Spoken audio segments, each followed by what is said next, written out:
Still on the search of that one true love? On the limbo in this crazy world of dating, marriage, relationships? Well, listen to the Golden State Media Concepts Relationship Podcast, your one-stop podcast for everything about relationships.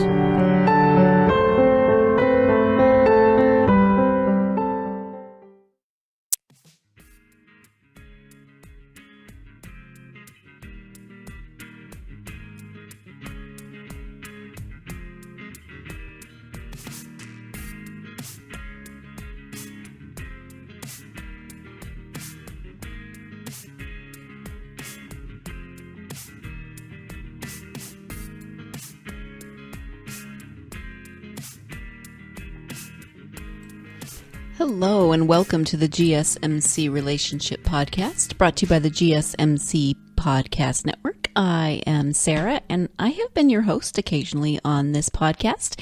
I am filling in currently for John, who is unable to be with us this week, so I will be replaying 2 of his episodes today and again on Monday for the sex edition of the podcast. So without further ado, I want to replay one of John's most popular episodes from the very beginning, and it is about the languages of love. So here is John talking about that topic. Hi there. Welcome to Golden State Media Concepts podcast on relationships. I'm your host, John Johnson, and we're going to be talking about love languages, social media in relationships, and another one, conflict resolution, and I'm sure that affects all of us. What I hope to accomplish with this is to discuss relationships. We're going to talk about everything that you can imagine. We're going to talk about men and women. We're going to talk about what it's like to be in a relationship, what you can expect, some of the pitfalls, and the joys of being in relationships. We're talking about love. We're talking about falling out of love. Everything in between. Men, women, gay, straight, it doesn't matter. We're going to cover it here on the show. But as I said at the top of the show, we're going to be covering a few things in this particular podcast. And one of the things that affects me, and I've certainly wrecked a few relationships, but we're talking about love languages. There have been a few authors that have covered this topic in particular, and one was an author, Gary Chapman. He wrote a book called The 5 Languages of Love. And I found it very enlightening. There's words of affirmation, and some people share their affection through saying nice things. And so there's words of affirmation. They give gifts. They have quality time, acts of service, physical touch, and again, each one of us experiences this in a different way. But something that I think is very important was when you are in a relationship and you're borrowing from this topic of love languages. Understand something very important to this is there's ways in which you want to be loved, and there's ways in which your partner wants to be loved. And it's really important to understand how your partner wants to be loved, because that's the communication part of this. I think quite often we share our own concept and then expect people to give that back to us. Well, that's because that's how we're wired to think from children. We want stuff for ourselves, and you know, as if we can relate, we've probably been told that, you know, do unto others as you would have them do unto you. So that's kind of in the roots to our wiring. So it would be natural to do the same sort of thing as you get older. But when it comes to relationships now, understand that there's got to be a little bit of a paradigm shift. You have to understand that it's the person you're in a relationship with. Another thing to understand is what is important to another person is how they feel when they're with you. And borrowing from love languages is a great tool to be able to improve the quality of your relationship. Now, whether it's with a significant other, it could be with your children, with your parents, with your coworkers. Again, all of these are relationships. And by understanding this, by applying it, watch what happens. Watch the look in someone's eyes when they feel like, wow, you get me. You understand what I'm talking about. That's the nice thing about relationships. You have to be in one to be able to know what works. You can't do this in isolation. not this. It's one thing to give to self. Yeah, you can go out, you can buy yourself, you can do what I call retail therapy. You go out and shop at your favorite store, Nordstrom or Macy's, or buy whatever's on sale, and sort of massage your whatever's ailing you. But when you want to do something for someone else, you can't do it as though you're doing it for yourself. You got to figure out what communicates to them. And sometimes that may mean having a conversation with them. If they can tell you, great. Now, some people aren't used to talking about themselves, so you may have to draw them out. But that's part of the work of being in a relationship with someone. You work on that. You learn to talk to them. And I myself, I'm the kind of person that I don't just blah, blah, blah, blah. I don't just run my mouth and just tell any and everybody what I'm thinking. I really have to be in a space where I can communicate, where I feel I can be vulnerable and to want to talk about these things. So what that involves is you have to spend a little time with me. So learn to spend time with your partner, get them to loosen up, and then you begin to talk about these things that are important to them. And obviously communication is the key. That's what the show is about. We're going to talk about communication. When you develop that with them, you're developing intimacy. You're developing trust. And that's what it takes in order to make this stuff work. It's not something that somebody can just walk in and just start doing, especially when they're just doing it from their own reference. Now, there's the altruistic individual that just wants to give and do it for the sake of giving. I mean, that's great. But what I'm talking about here is something of developing a relationship with somebody. And how do you do that? Well, this is a technique. Languages of love. Gifts. Some people like gifts. As I said, go shopping at Macy's. They're having a shoe sale. Well, I'll tell you what, guys. If you want to make an impression on your woman, go shopping with her. And don't just sit there in the chair when she comes out and tries on something and comes out and wants to show you. Be interested. Show that attention. Show that affection. I guarantee you're going to get a reaction because most guys don't want to do that kind of thing. And when you show that interest, you'll get the feedback. And ladies, I know guys oftentimes really get hung up in talking about themselves a great deal. But one of the languages of love for a guy is to be able to talk about the sports thing. Give him a little attention. I guarantee he'll appreciate it. He'll really think you're interested. And, you may find out something you didn't know. You can make it relevant. You can make it analogous to something that's important to you. But, I'll tell you what, when women use sports metaphors around a guy, guys love it because it's something that's innate in them is to be able to talk about it, but not direct. Meaning, when you use a metaphor, you're using a different set of words. Instead of saying, hey, honey, I really don't like that when you look at me that way. You could say, you know what? I don't like it when you glare at me like you're staring at me from first base, like you're the umpire staring into the dugout. It really makes me feel uncomfortable. He'll get it. That's one of the things. In acts of service. Now, this is a language of love that I think a lot of people can relate to, and especially the person that likes to do things for someone else. An act of service. Well, a lot of guys get stuck in the friend zone when they do this sort of thing, but a lady who's an issue with her car or there's a plumbing problem and you want to run over there and help.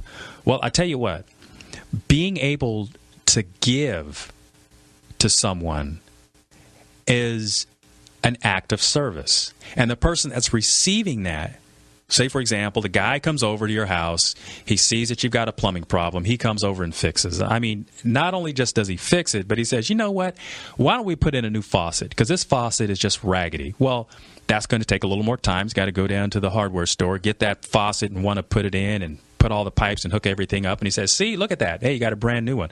That's an act of service. I'll bet you the guy's doing it out of love. He likes to be appreciated for that particular aspect of his skill because not all guys can do that sort of thing.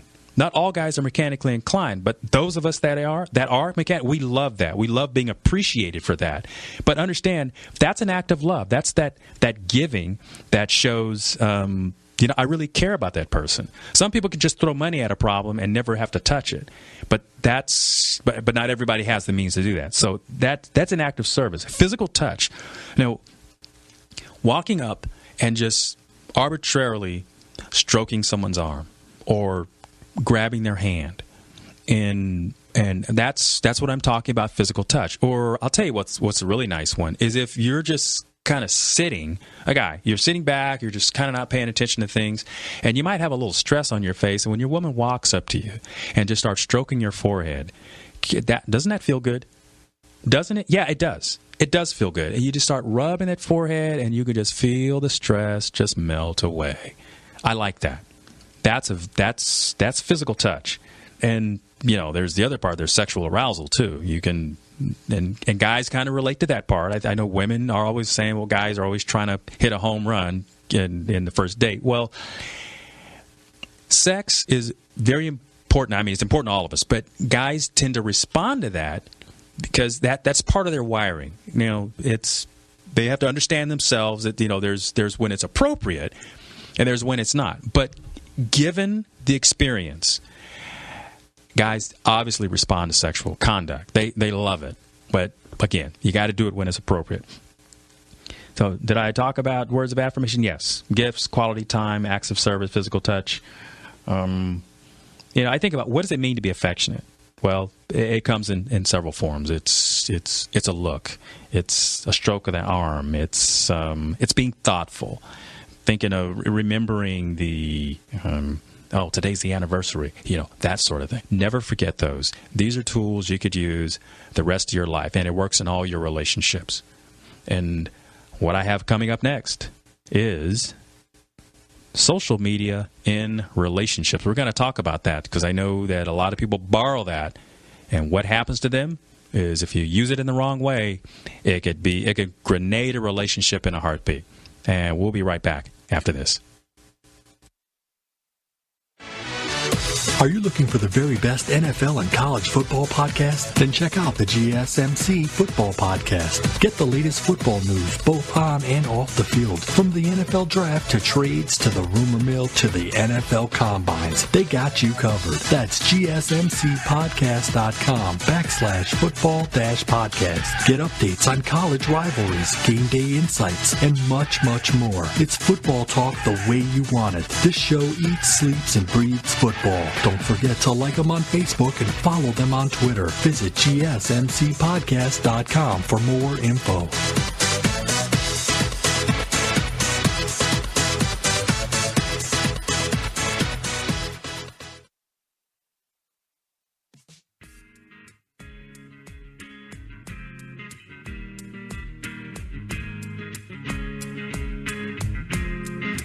Welcome back to Golden State Media Concepts, podcast on relationships, and I'm your host, John Johnson. And I am going to talk about the social media in relationships in this segment. There's the good and the not so good. I don't tend to use the word bad. I just say not so good because we want to keep this positive here. One of the things that comes up, and I'm talking about the good stuff, is the communication with friends and family. Now, social media has been around for a little while now, and a lot of people use it. Billions of people use social media.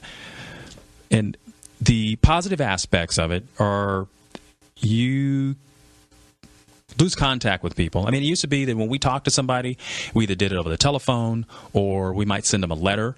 But with social media, and I'm talking about your Facebook and your Twitter and your Snapchat, things like this. You have an opportunity to be seen, to see and be seen almost instantly. And the nice thing about that is you have a global reach, and you can reach and love people who you could normally lose contact with, and they're readily available. And you can make friends, you can learn about things, share ideas, interests. And here's another thing. This time, politics, what do? They borrow in social media all the time. They pull up ideas. They want to fire it out there. You can Twitter. You can tweet something, and you know exactly what that person is thinking, and you can respond back in real time. And that's an amazing thing. That's just like having a telephone, but you can reach millions and millions of people. When you're on a phone call, you can talk to that one person on the end of the line. But when you have something like Snapchat or Twitter or Facebook, you can reach hundreds, thousands, even more people in an instant. Okay? That's powerful. That's incredibly powerful. Yet it has a downside. And this is something, and again, this all relates to relationships. The downside is, think about how fast that information gets out there. If you're involved with somebody and you're putting your business out there on Facebook, you might want to find out how comfortable your person is with something like that. Because relationships, I mean, it's designed to be intimate. You want that relationship with that person right there. But when you're throwing everything out there in the world for the world to see, people are judging that. I don't think that's not necessarily a good thing. Because people have the intimacy of what's going on between the two of them and the perception of things. Because realize, if somebody else is looking at this, not just your partner, but when the world is looking at this, they may have a different spin on it. That could be death to a relationship. And when people are going through hard times, one of the unfortunate things that happens is, if they put that information out there, people are looking at it, and people are passing judgment. And there are lots of people that we may have as friends and acquaintances that may want to weigh in on this, and they could be giving you bad advice. Advice, and this is my opinion, but I think advice should be given from someone who is more of a neutral party. I mean, there are people who are experienced in life and who might be great resources, but you got to be careful with that, because everybody's had their experience. And some people might tell you, do this. This is the only way. I don't do that. I personally qualify things. And number one, I don't give unsolicited advice, for one, because I found out that kind of just makes you seem a little narcissistic, like my way is the only way. But it's about listening to what's going on. And when you're Snapchatting or instant messaging or Facebooking, who's really listening to you? They're just looking at it, reading the words, looking at the pictures, and making a decision, and they're firing it back. And when you're in a relationship with somebody, think about what's happening to them. Now you've just put them and everything they're about on Front Street.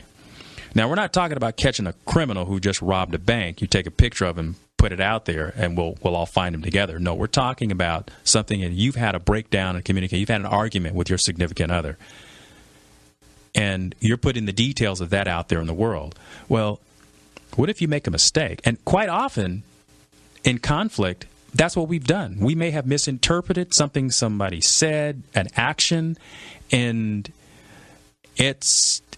you need to have time to process that. And social media doesn't necessarily give you that opportunity, not when you just throw it out there in the world. So what happens? It gets misinterpreted, and then it's magnified. And once it's out there, you can't get it back. So you don't get a chance to recall it. They're like bullets. Once it's out there, it's out there. And people get very hurt. And people can be damaged for a very long time. It takes years to build a reputation. It takes seconds to destroy it. And when you really look at your life and the things that you value and how long that it's taken for you to build those things, and relationships included, to think that they can be destroyed in an instant. Social media. Be careful. Use it wisely. I think my advice on that is, it's like with when you have a breakdown, when you're in an argument with someone, you don't always say what you're thinking. Hold on to some of that. Give it a chance to cool. And I usually wind up feeling better the next morning. I know it's quite normal feeling to want to say everything that you think, but I can tell you, if that's how you operate, then you need to come up a few notches. You need to really think about the other person. Because bullying or trying to make them to submit to your way of thinking is not the way to win a person over. If you listen to my last segment, we talked about love languages. Borrow from that, and you'll be much more convincing. It's much easier or better in the long run to be able to get someone's cooperation rather than to feel like you're going to browbeat them into submitting to you. And when you think about how powerful social media has become, so it does merit, when you're using it, consider what you want to have happen, consider the impact on the other person, and when you think about yourself, think about what you're putting out there. Because everyone's going to have judgment on it. Really. They will. They will judge it. That's what human beings do. You do it yourself. You do it without even thinking about it because you're wired to do that. You're wired to assess very quickly what's going on and make a decision. That's what we do. So in something like this, social media, be very careful. You can use it to your advantage. Send out messages of love. Don't hate. We'll be back after this. Want to find out what movies to go see? Then check out the GSMC Movie Podcast. It's your ticket to the latest movies, whether it's a new blockbuster event, romantic, comedy, or action flick. This show has got it all covered. They talk some what to go see now, don't bother, what's hot on Netflix, and everything in between. That's GSMCpodcast.com/movie-podcast. When it's all about the movies, it has to be this new show. Don't forget to like them on Facebook and follow them on Twitter. Visit GSMCpodcast.com for more info.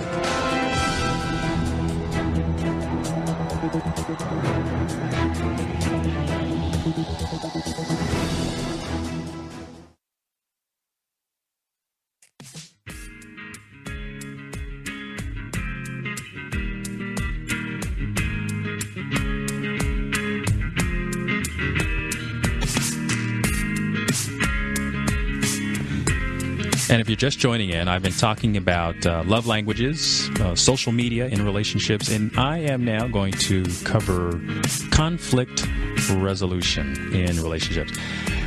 Some people avoid conflict because they see conflict as bad. But what I come to believe is learning how to deal with conflict is one of the best tools you can ever have. Look, it's inevitable. It's in all of us. We don't agree on everything, and I mean, it's just not possible. We're human beings. We make choices. We make decisions. We decide what we like based on our own experiences. And we're not all the same. So what happens between you and another person is going to be conflict. You're going to have a different idea about what you want. But how do you deal with the differences? Really, that's very important. There's another thing, conflict. I mean, it exists whether it's visible or invisible. Ignoring it and sweeping it under the rug does what? It's not effective. Basically, it tries to make invisible something that's an elephant in the room. There's passive-aggressive people. I mean, that's very common, and that's part of the invisible thing, and it exists because there's an imbalance of power, and there's a lack of an effective tool for addressing the matter. So people become passive-aggressive. What's passive-aggressive? Well, that's like telling you what you want to hear, and then your partner going and doing something else rather than being above board, being up front. Now, the important thing about this is you have to create the space in a relationship in order to be able to do this. And people oftentimes have a difficulty with opening up, and that could be childhood issues, and being bullied, feeling afraid of saying your piece. That happens. And okay, how do you deal with that? Well, therapy is a good is a good way to deal with that. But I'm talking about some of the reasons for conflict and also why people can be passive aggressive. Retaliation. That's another fear that can happen. That's why people won't be above board with you. And again, that it's important to create the space in a relationship. And by that, I'm talking about trust. You're going to be in situations where you're not going to hear what you want to hear. But how do you react to that person when you hear it? Do you scowl at them, or do you thank them for telling you? You'd be amazed at the response if you were to thank them for telling you, for being honest with you. And I know that's hard from a listener's standpoint, for somebody to tell you something that you don't like about yourself or what they think, what they feel. Because remember, they're talking from their feelings. And here's another clue. When you're, as a listener, understand something very, very, very important here, that just because the person is saying it does not make it true. But remember, they're voicing their feelings. And it would probably take forever to dial it down to be exactly perfect, but you're trying to get the dialogue going. You're trying to get this thing from being stuck. So you got to start. You can flush it out. And one of the other tips as a listener is you want to mirror back what you're hearing. And what that means is what the person is saying to you, you mirror it back. That they say, well, I don't like it when you talk really rough to me. Look, you have to learn to mirror back what they're saying to you. Mirroring back. What is that? An example of mirroring is when they tell you what they're complaining about. Like, well, I don't like it when you just leave dishes in the sink. And you mirror back. Okay, you don't like it when I leave dishes in the sink. Now, that's not being patronizing. That's making sure that you're hearing what they're saying to you. And you don't get to embellish it. I mean, you don't get to add stuff to it. You got to say what they're saying to you because, remember, you're trying to make sure you're getting it straight. Another good thing you do, write it down. Write it down so that we don't get it confused with something else, because it's very easy to get this thing all twisted up. Because we're trying to untangle the wiring here. We're trying to, it's like spaghetti wiring. When you're angry and you're upset, these things are crisscrossing each other, and you just keep remembering the levels of frustration, and you're not getting it resolved. So write these things down. It helps. And I always like to put a date on it, because when we start working on things, and you may find it takes a while. It takes a while to get this thing going. But you want to be able to track your progress. You want to show that you've addressed something. And that's an important thing, because sometimes the person that may have the complaint may not even recognize that you're addressing the matter. And it's a pretty amazing thing when the light goes on. So, oh, yeah. You have been doing that. So you're trying to make progress, because you won't get it perfect the first time, because remember, there's piles and piles of the stuff that's in their mind that they're frustrated about. So you may not get it right the first time, but it's important to have a recognition on both parts that we're making a difference here, that we're trying. Because there's something about a relationship. There's three parts. There's you, there's the other person, and then there's the relationship. So what are you committed to? If you're committed to the relationship, remember, this is the relationship show. You're committed to the relationship, you got to put effort into it. And it takes a while. It takes a while to work on this stuff and to get it right. Because if we're not used to doing this, we're basically used to serving ourselves. What I call is throw a grenade in the room and walk away, right? You say what you want to say, no matter how mean or angry it is, and then you walk off. And imagine what that does to the other person. Because when a person turns their back to you, they're not trying to communicate with you. Not in the least. They're basically shutting you down. They're shutting you off. And that's very hard for a person to deal with. Because, you just can't reach up and spin a person around and make them listen to you. Oh, yeah, you could do that, but do you think that listening is actually going to happen? No, because the listening happens between the ears. Not just going in the head, but it's in the brain. And they got to feel that they're being respected. So another thing, it's important to stay on topic. Because with the idea of conflict resolution, when you've got a whole bunch of things that are bothering you, and I've had this happen to me. Talking to the girlfriend, she's telling me what's bothering her, and everything, including the kitchen sink, comes out. As a listener, as a guy, that is the hardest thing in the world to deal with, because you're thinking, okay, where do I start? I mean, do I just walk away from this just smoking heap? No, you don't.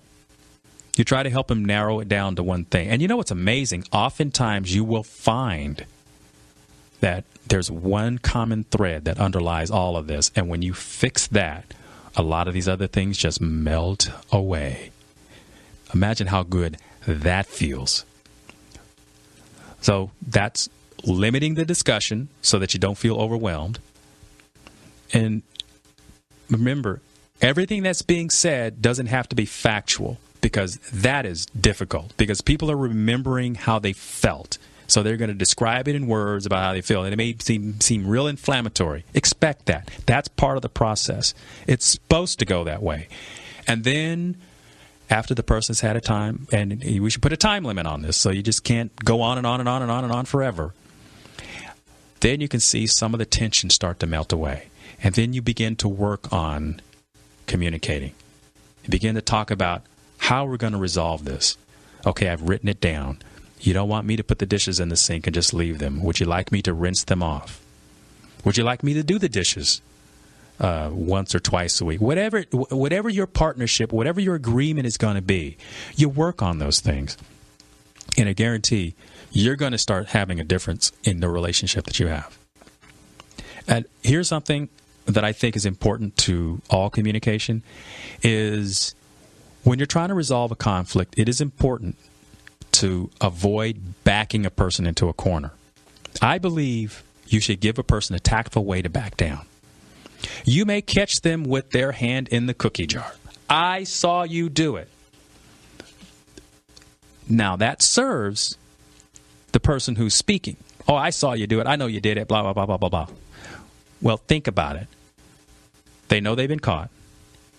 But when you're willing to be diplomatic and show that, look, I'm not trying to cut your head off, but I want us to both feel whole. Give them a tactful way to back down. Say, I would rather that you not have your hand in the cookie jar. How about we promise to not do that? And you both agree to it. It's a lot easier than making a person confess that everything that they ever did, because that's humiliating. And humiliation doesn't work. Shaming does not work. It's a tactic. It works on that guilt thread. It's the string on the guitar that's just the bad one, and guilt only gets worse. So don't use that. Don't guilt someone. But again, giving a person a tactful way to back out of a situation is like extending an olive branch.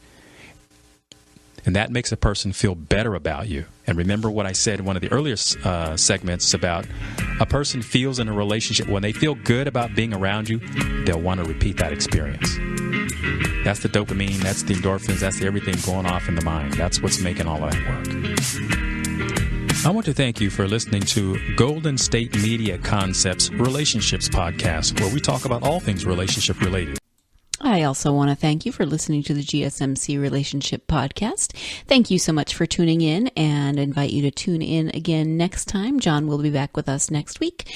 In the meantime, have a wonderful weekend, and I hope you're enjoying some really great and healthy relationships. Thank you.